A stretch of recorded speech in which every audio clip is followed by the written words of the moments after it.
In this video, I'll be showing you how to make the perfect flaky Nigerian meat pie right from your kitchen. These pies are crispy on the outside and juicy on the inside. Without wasting much time, let's get started. So I'm starting with the fillings first, and into a pan, add in oil and your diced onions. Fry for some seconds and then go in with your beef. Go in with your seasoning cubes and salt.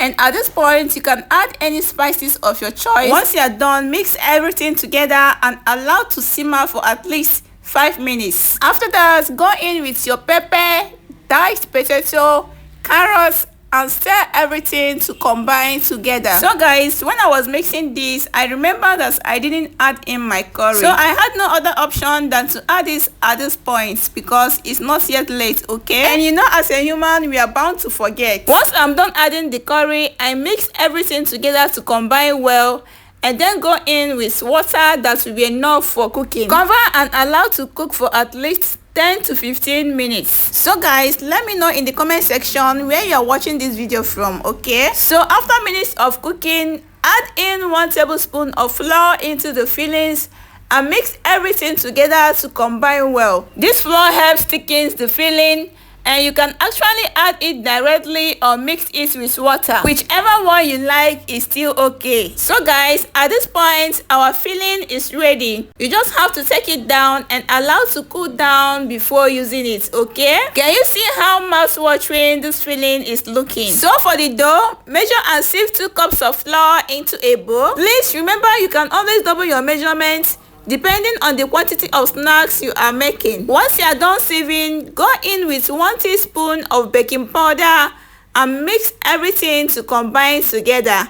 And at this point, if you are not using salted butter, you can actually add in salt. So I'm actually using salted butter, as you can see, and that is why I did not add in salt. Go ahead and mix until the butter and the flour are well combined together. So guys, I never knew my camera went off at this point, but for mixing of the dough, I used 1/2 cup of cold water to mix. Please make sure the water is cold and do not add in more than 1/2 cup of water, okay? Once you have formed a dough, wrap it in a nylon and allow it to rest inside the fridge for at least 25 to 30 minutes. So after minutes of resting, take out the dough and transfer to the work surface. Roll out the dough until it's about a medium thickness. So I'm just going to be rolling the both sides so as to have a smooth dough surface, okay? After that, go ahead and trim the edges with either a pizza cutter or a knife. This is to ensure you have a rectangular shape, okay? Once I'm done, I'll just go ahead and divide the dough into 2 portions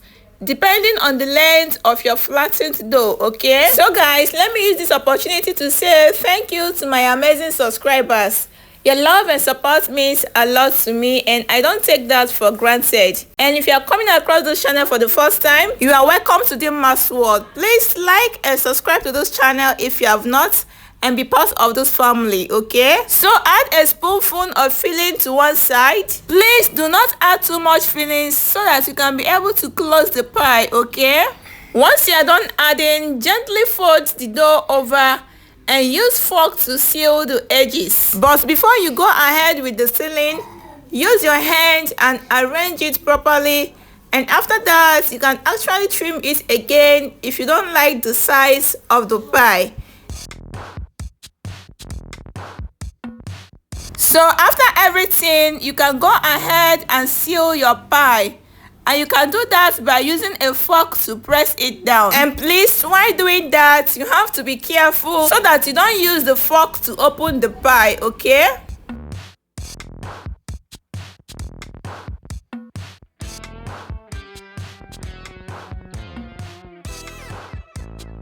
So this is exactly how it looks like. Can you see that?